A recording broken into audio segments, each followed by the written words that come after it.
Hi, my name is Ryan Turek, managing editor of ShockTillYouDrop.com, and welcome to the 28th episode of Choice Cuts.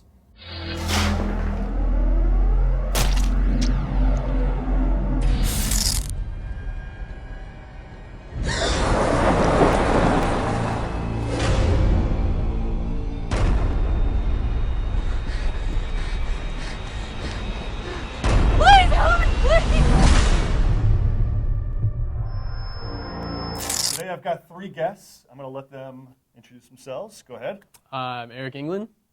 Hey, I'm Ace Marrero. Daniel Dunn. All right, guys. These guys had shot a film last year that they invited me out on a set on, and unfortunately, due to satanic purposes, I was not allowed to come out to Madison County. I really know how to pick a place. You know that, James? Oh, that's cute. Come on.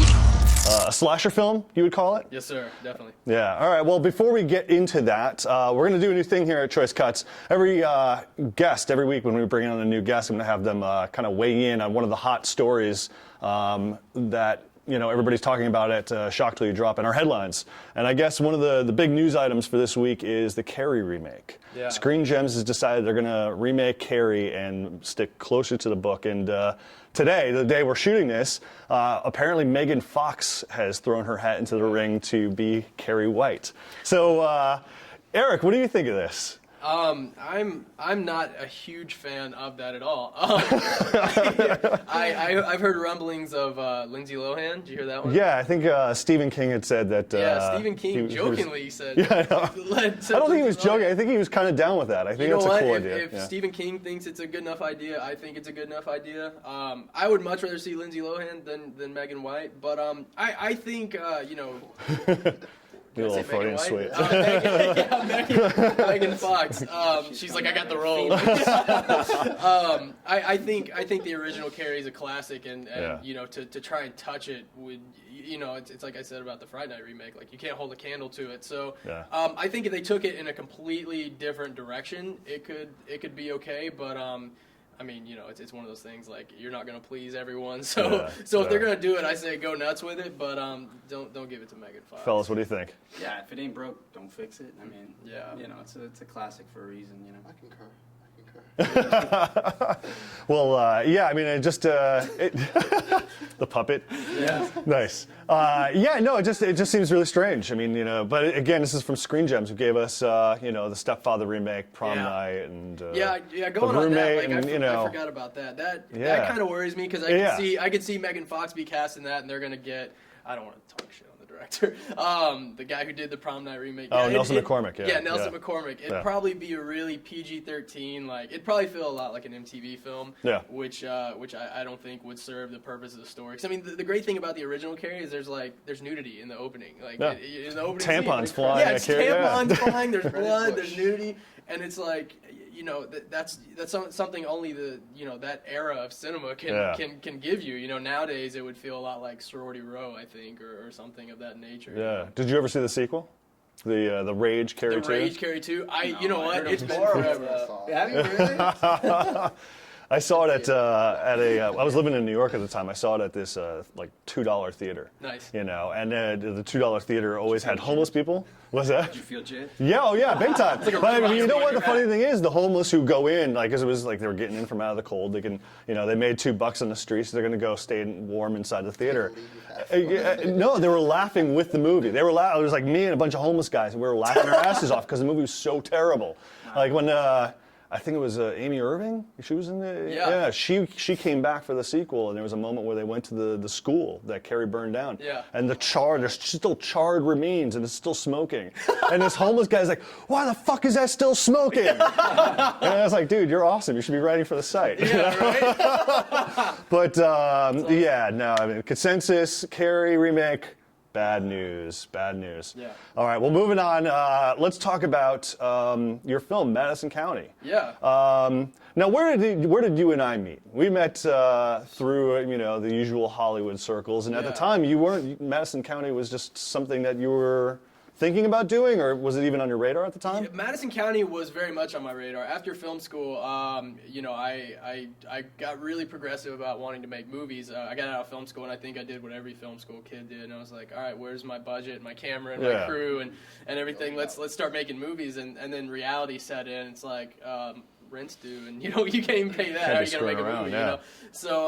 So what I did was I tried to get my first film financed, and when it fell through, I kind of got the mindset of I'm not gonna wait around for someone to give me money, so I'm just gonna go out and make my own movie. So I took like $5,000, and with Ace, Daniel, and myself, we went and made this little, like, almost like Sam Raimi's Within the Woods kind of like feature called Hostile Encounter. I wrote the script around Ace, like I wrote it for him, and I called up Daniel because Daniel had bought a bunch of equipment after film school. And I was like, will you shoot this for me? Let's make this. Let's do it. He thought I was a great DP. Yeah, and I thought he was a great DP. And so we shot the movie, and it's like a Blair Witch meets like Deliverance kind of movie. Okay. And so we made that, and basically off of that, we were talking about, like, you know, let's do something else. Let's do something bigger. And Daniel was like, I think, you know, I can get some financing for a movie if you wanted to do it. What kind of ideas do you have? And we started kicking around some ideas. And then he was like, well, you keep talking about Madison County. Could you do it? And I was like, well, maybe. Let's see, you know, how much money we can get. And he ended up getting, you know, enough money to make the movie. So I handed him the script, and we did some rewrites. And that was in like about this time of 2009. So about 2 years ago, that happened. And yeah, so from there, so around that time, I was kind of like kicking around the idea, but literally between like February and April, it was just kind of like April was like, bam, we're doing the movie, and then we were on set in September. Nice. Well, how did talk about the financing aspect, because a lot of people who are watching this, you know, are independent filmmakers or aspiring filmmakers, and that's always the one hurdle. They might have the camera, they might have the script, but they don't know what to do when it comes to financing. So can you guys talk about that angle, what you guys were trying, you know, who you went out to? Here's where we both go. I'll let Daniel talk about it, but before I do, I'll say, you know, if you have a camera and you have a script, go shoot the movie. Don't wait on the money. You know, it's about getting something out there and showing people what you can do with nothing. But as far as like getting the money, Daniel can talk about that. Yeah, no, I mean it was more of Eric had kind of proved to me that no matter what movie was going to sell, which is what I had to go and tell these other people, and you know, just telling me every type of marketing way, not just we're going to make a great movie, and you know, anyone can just make, well, not anyone can make a great movie, but it's about being able to sell your movie, having people looking at it, wanting to see it, and all that. And you know, Eric and I brought Ace on, both did, you know, we know enough people where whether, you know, the movie sucks or not, we know enough people that they're going to be interested in looking at our film, and so I go and tell that to whoever I can find to get money, family, friends, you know, anyone I can think of, whatever I had. And he pretty much sold me on, dude, I know enough people were going to be on every website, magazine, all that other stuff. And if you can, you know, convince investors the same thing, you know, people just want to feel like their product is something safe, and which it's hard. I mean, it really is in film. It's the hardest thing to say it's a safe investment, because it's really not. But if you can convince people that, then, you know, people believe in you, and they want to help you. And we showed how passionate we were, how hard we were striving to get it done, and all that, and just convinced the right people, and we were able to get it all. So yeah, I mean that was something that was really important as far as like getting the financing. I came to Daniel and I was like, you know, we could make some really bad backyard movie where you know that no one ever wants to know about, but it's like, you know, we weren't doing this because horror's cool, or you know, or because it's a fad or it makes money or anything. It was literally like, I wanted to make a horror film. These guys wanted to make movies. We wanted to make movies together, and it's like we wanted to tell stories. So I was like, you know, I think we know enough people where we can at least get the audience. You know, it's like we may not sell the movie for $7 million like Insidious or anything, you know, but like I can at least, you know, fingers crossed. I can at least say that we'll you know, the trailer will be seen by people, and people will at least want to know about it. You know? And that was really important. Well, what's the? Can I just add just because you had said something earlier about, you were asking about raising money and whatnot, and Eric, I think you said, like, you know, if you have a camera and you have a script, you can tell a story, and I think that's true, especially in our society now. Like, I mean, YouTube is like, it's just a channel for directors and producers, like kids as young as 10 doing stuff, you know, with what you have on your phone. Like, I mean, I don't know if you've seen the movie. I think it's called Apple of My Eye. It was shot on the iPhone 4, the first movie ever. And it's incredible to look at and watch, and it's just like, really, I think it's just it just pushes the creativity, you know. Mm-hmm. But everyone has the tools to do it at a good level, Yeah. you know. Like we shot our promo teaser for $100, Mm-hmm. you know, to raise additional funding for Madison County, and that was kind of how we got our first like big push of buzz. Everyone thought it was a trailer for Madison. It was like, no, this is just what. Right. You know, what we use Sales. to just give a And visual reference. I forgot he was a big part of that because I remember watching the behind the scenes on Hatchet where you saw like the little promo for Oh, Hatchet. yeah. Yeah, and I was like, dude, we need to shoot a promo. Yeah. With the girl crawling around the pigs and everything, and we shot that. And yeah, it's exactly what happened. Like a lot of people thought it was our real movie. We actually got distribution interest off that little $100 teaser. Nice. You know, so before we even shot the movie, we had people wanting to know about it, which was huge. But it Just didn't raising take awareness. much, you know, $100, and that was really just because we had to pay a location that it would have cost us like $9,000 normally. Yeah, so we we're did it like, for "Give $100. So Yeah. it's like, you know, we didn't have, you know, incredible cameras or anything. I mean, we good cameras for Daniel's cameras, but you know, but we made it work. Well, let's talk about Madison County. I mean, what is the film about? The film is about a group of students who find this book, or actually one of the students finds this book, and he reads it, and he's so intrigued by it that he has to do his thesis, his final college project on the author. And Okay. when he contacts the author from the back of the book, the guy says, yeah, come out and, you know, we'll you know, interview me and give you your story. And when they get there, when they show up at the guy's place, he's not there, and they start asking questions to the townspeople. They're like, "Where is this guy?" and everything, and they just start getting sent in circles, and you know, ultimately, the stories they want to find out about in the book start becoming more real than they thought, you know, and more real than the people are telling them they were, you know, the townspeople. And yeah, you know, that's really what I wanted to do. I didn't want to just make a movie about blood, guts, and gore. You know, Sure. I wanted a story to be laid in there because it's, you know, you can have all these pretty visuals and blood and naked girls and everything, which is fun. You know, it's great. Who doesn't love that? But at the end of the day, I want people to walk away from the movie still questioning things and still talking about it, you know, and give it room to grow. Yeah. Well, where did it come from for you? I mean, was this based on any kind of lore you had heard about growing up? Any inspiration there? Yeah, 100%. There's a lot of instances in the movie that actually happened to me as a person in real life that I just kind of dramatized for the movie. Yeah. For instance, the inception of the movie came from when I was a kid. I was at my grandfather's farm where we actually shot the movie, Yeah. and I had run out of gas on the four-wheeler that I was on, and I went to ask this local for help. And I had to walk like 2 or 3 miles just to get to his farm through all the pastures and the hills and everything. And when I walked up to this guy's porch, I asked him for help. I told him my deal, and the guy just stared a hole through me like I didn't exist. And I literally sat there for like 5 minutes, and I was like, you know, are you dead? Can you Yeah. see me? It was like you know, some weird psycho moment, like guy in the window. And so I went back to, I finally got help and went back to my grandpa's house, and I asked him, you know, like what was that guy's deal? And he just told me, he's like, people move to these hills to get away from folks. You know, he's like they're paranoid. And they, you know, for all they know, you could be a serial killer or you have someone chasing you. And if he brings you into his house and helps him, like instantly your problems become his problems. Yeah. And that level of paranoia just blew me away. And I was like, what if I really was running from a killer? And I was like, help me. Will you help me? There's a guy like 20 feet behind me with an axe. What are you going to do? And he just sat there and watched me. And I was like, I wonder if he'd actually help me. So that when I was like 13 years old, that's what got my wheels spinning. And then just things, and these people are going to hate me, so telling these stories. But like I had a guy, you know, like I was taking pictures for promo art for the movie, for like the poster and stuff. And I had this guy actually walk up to me, and he was like, you know, what are you taking pictures of? And he pulled me over to the side of the road, and I was like, well, I'm taking pictures of this building and these signs, and I'm shooting a movie here. And he was like, yeah, right. You know, I don't believe that. Yeah. And he was like, well, my car's over there where you're pointing your camera. And he was like, I don't want you taking pictures of my car. He thought I was spying on him. And Wow. like, you know, my grandpa also told me that people go to avoid the taxes and IRS and Yeah, stuff. So yeah. he thought I was a Staying private off the grid. investigator. Exactly. Yeah, stay off the We grid. heard that like 17 times. Yeah, Seriously. so that scene actually wound up in the movie. You Wow. know? So like it was really just a lot of things that accumulated, and I was like, there's this huge story I can tell, and you know, I had to write it down. So after film school, I wrote the script, and you know, we made the movie. Working from what you know. Yeah, exactly. That's And good. I think that's what people do. Well, talk about who you cast in it and who also plays the killer.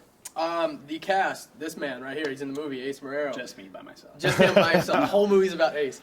No, Ace was actually the first person I sent the script to. Ironically, years ago. I cast him in my first short film, which was called Clown Town, which is a killer clown movie. It's online. Check it out. I sent him the first script I kind of was proud about. And that was Madison County. And I think I remember him being like, yeah, it's good. It needs a rewrite, but it's good. So actors. Yeah, right. All I do is read stories. It's funny because I watched Rob Zombie's Halloween in 2007, and one of the things I remember about the movie is I love the knives, and I was like, dude, those knives are gnarly. They're huge, and it looks like one stab, it's gonna go through your back. And I was like, I gotta know these good, because my kitchen knives at home suck. You know what I'm saying? Like, I don't want to put that in a movie. So I actually started contacting the prop department of Rob Zombie's Halloween, and that's how I wound up getting in contact with Nick Principe, because he did props on Rob Zombie's Halloween. Yep. And Nick was like, this is where you get the knives and this and that. And I don't think at the time I'm sure he knew Rob, but he hadn't done Laid to Rest, so he didn't really tell me go to Rob and get this done. But yeah, Nick was like, I'm 6'6", 6'7", whatever. He's like, I'm a stunt guy. I want to act. I want to do movies. So if you ever need a big guy to kill people in your movie, look me up. And I'm like, all right. I kind of threw it away at the time. And then when I actually had a killer, I was actually wanting someone else at the time. But I was like, you know what, Nick Principe would be good. Sure. And then Laid to Rest came out, and I was like, damn, I kind of missed that opportunity. But I was like, I'm still gonna contact him, see if he's down, see what he thinks. So I hit him up. He was down, sent him the script, and he raved about it. And then the rest of casting, Ace was a huge part. You want to tell him about how we did casting for finding the rest of the cast? I mean, normal, putting out notices and stuff. But I knew, there were some people from reading the script that I knew would I'd like to at least bring in to read, and yeah, one of them was Joanna Sotomora, who she's a friend of my girlfriend's sister. Okay. And I'd seen her do a couple plays. Yeah, his very sexual. Anyway, so I'd seen her do a couple of plays before, and actually we were looking for someone to play my sister, which is how I thought of her, So yeah, we brought her in, and Eric was like, she was auditioning for a different role entirely. Yeah. But after her audition, Eric was like, dude, she's in the movie. I don't care what she's playing. You know what I mean? Like, she's going to be in the movie. So we basically, it was an interesting process. We went back and forth. We almost didn't have her because we wanted another guy to play opposite. The guy that was going to play opposite her, it wouldn't work if we had those two. So we went back and forth for a while, and I remember telling Eric, I was like, look, man, when we're casting the guy who was playing opposite, I was like, consider without spoiling, consider what happens to him in the movie. And I said, now think about this guy and this guy. And I said, who do you think you'd feel more for? And then that's kind of just, it was just that was probably the biggest thing that Ace said to me that it really hit me with casting. He was like, how do you feel about these people dying? You know what I'm saying? Because, obviously, this is a horror film. People are going to die in this movie. And he's like, when you think about, movies like, the original Halloween or something, and it's like, do you see what you like? And it's like, she's showing her boobs, like, she's going to die. Yeah. You're going to die. But it's like, this isn't that movie. We don't have girls just, taking their clothes off and going nuts. It's like, this is a story about people. This is not a horror movie. This is a story where horrible things happen. Yeah. So he was like, how do you feel about these things happening to these people? And he was like, who do you care more about? And who would you feel bad to see these things happen to? And I was like, I never really thought about it that way. So it was a really good point. And then, we had other side characters that we got from Arkansas. I found this guy on Craigslist who was a carpenter, who was the villain, the bad guy in my first movie, and now he's been in everything we've made so far. Wow, nice. And it's funny because people watch. He's no acting experience whatsoever. He's literally the most natural, probably. Yeah, and it really is. And everyone's like, "Where'd you find this guy?" You know what I mean? Yeah. He's you have people like that who are just good. Then they get on set and they're like, "Oh shit, what?" You know what I mean? But he just has a level of just life experience that he just gets it. He just shows up. Yeah, he's killed. No, but he's just fantastic, man. He's really, really talented, and he just, he knows what he is. He plays it, you know what I mean? His character as well, and he just, he's not afraid of it, and that makes a big difference. And going along with what he said, the actress from the promo trailer that we shot to get the rest of the financing, we had the hardest time casting that role because it's kind of a setup for the story, and it's a really important part, and we couldn't just get any actress to play it, and at one time I was even kicking around ideas of maybe trying to get a name, but I didn't want this to feel like Scream or something, and I wanted these to feel like real people, not someone like, oh, that's so-and-so from Vampire Diaries, you know what I'm saying? Right. And that was something that was really important to us too, and then Daniel was like, no, get someone from Vampire Diaries. Daniel's much more the commercial guy, in our group, that's why he deals with the money and too. everything. Awesome. Yeah, like, all comes back we'd have around. casting sessions. We like this person, this person, this person. He's like, yeah, but that person's hot. Yeah. And we had like porn stars I like them because they submit. have He's the like, yeah, them. Justin Bieber haircut. And he's like, it'll sell. So, but yeah, no, Daniel You have to definitely have that side so Yeah, well. but along the lines, like, Eric kind of made that clear from the beginning. He was just like, look, because we could have had a couple of different people, and then we have Nick in there, obviously, who has his success, but Eric was very clear not wanting this movie to be, like, we were fine with this being unknown. So, Yeah. I mean, in fact, we were really embracing that and wanting that, you know what I mean, to be able to tell our story and just, be able to tell a story, a good story with people that you don't know. And I feel like if you look at some of the movies now lately in Hollywood, like a lot of those movies have 100%. people you've never seen before, you Yeah. know, and it just proves like there are people out there, and you just, if everyone's on the same page and really, for it, you can make some good stuff happen. Well, it's that whole thing where it's if it's somebody that you recognize, Yeah. I mean, that kind of connection that you have and the empathy you right. have is just Exactly. completely diminished. Yeah. Exactly. It might be great marketing wise, for sure. and it looks good on a poster. Yeah, it looks but, good on a poster, floating you know, head. Yeah, but I mean, that's you look at some of the best, a lot of the best horror movies, Yeah. people that you don't know. I mean, they're now seen at the convention circuits. and Yeah, stuff, exactly. But, absolutely.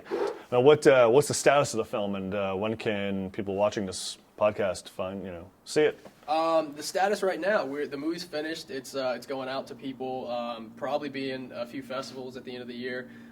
Negotiating distribution right now. And all the unfun stuff, Yeah. all the Yeah. stuff that takes all the creativity out. It's like Yeah. it's business now, so we're just getting our teams together for like PR and festivals and then selling the movie is basically our biggest priority right now. And we have some deals on the tables, for one of them is looking like early 2012, I want to Okay. say. Yeah. But we're trying to find something to get it out there sooner. But Sure. there's a lot of stuff coming out soon. So, but yeah, that's where we are right now. Nice. Viewers, go check out the official site for Madison County. MadisonCountyMovie.com. And keep checking Shock Till You Drop for more on Roadside. Download episodes of Choice Cuts on iTunes. Just go to podcasts, type in Choice Cuts, look around, it'll be there. There's a couple other Choice Cuts on there. I don't know Yeah. who those people are, but we're the real deal. Yeah, right. Thank you again.